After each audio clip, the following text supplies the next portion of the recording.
प्राचीन समय का भारत जातियों से नहीं बल्कि वर्णों से मिलकर बना था, जिसमें सबके हितों की रक्षा हो। ये ध्यान रखा जाता था कि कहीं किसी के साथ अहित ना हो, किसी का बुरा ना हो। सभी लोग जिम्मेदारी से अपने काम का पालन भी करते थे।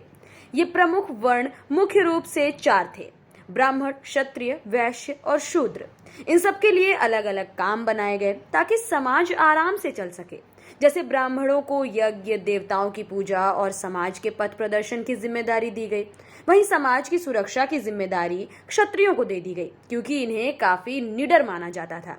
फिर व्यापार की जिम्मेदारी आई वैश्यों के हिस्से और सेवा का काम आया शूद्रों के पास। समय लगातार बदलता रहा, कुछ जातियां भी बनी और कुछ अलग होती गईं।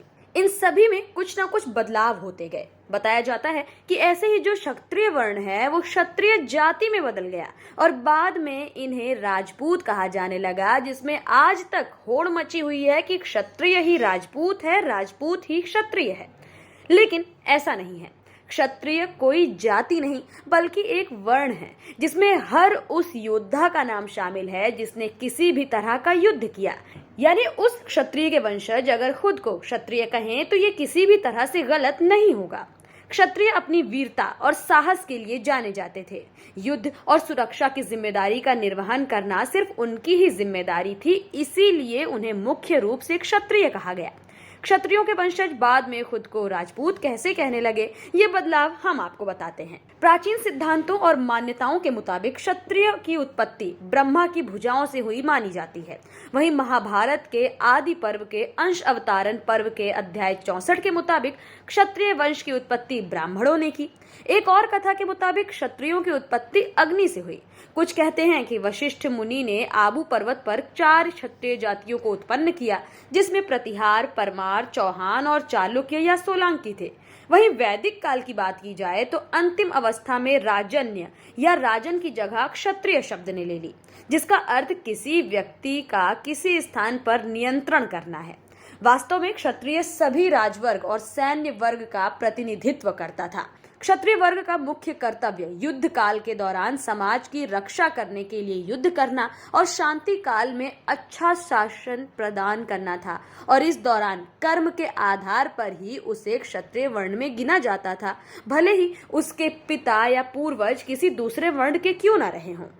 अब अगर राजपूतों की बात करें तो इसकी उत्पत्ति के विषय में इतिहास के विशेषज्ञ कभी भी एक मत पर नहीं टिके। कई इतिहासकारों का मानना है कि प्राचीन क्षत्रिय वर्ण के वंशज राजपूत जाति के रूप में बदल गए।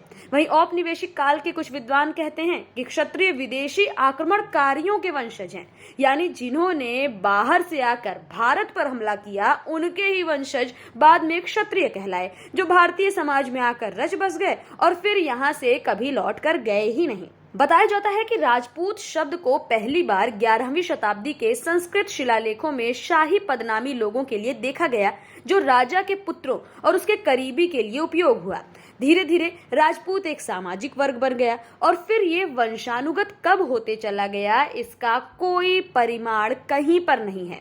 हालांकि कई किताबें बताती हैं कि राजपूत सिर्फ वही कहा जाता था जिसका ताल्लुक राजघराने से हो या फिर राजा के परिवार से हो। वर्तमान में राजपूत इन्हीं क्षत्रियों के वंशज कहे जाते हैं, लेकिन क्षत्रिय से राजपूत तक आते आते एक लंबा समय बीता है, जिसमें कई बदलाव हुए हैं। राजपूत शब्द कभी कभी बताया जाता है कि रजपूत से बना है, जिसका अर्थ होता है धरती पुत्र। इसका उपयोग सबसे ज्यादा मुगल काल में देखा गया।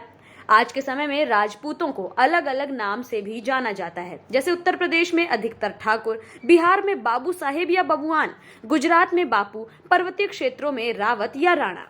इन सब से समझ आ ही गया होगा कि क्षत्रिय भारतीय समाज की एक वर्ण व्यवस्था का एक हिस्सा थे, जिनका मुख्य काम रक्षा करना था। ये समाज और पशुओं सभी की सुरक्षा करते थे। इसे आप किसी भी जातिगत व्यवस्था के रूप में ढाल ही नहीं सकते।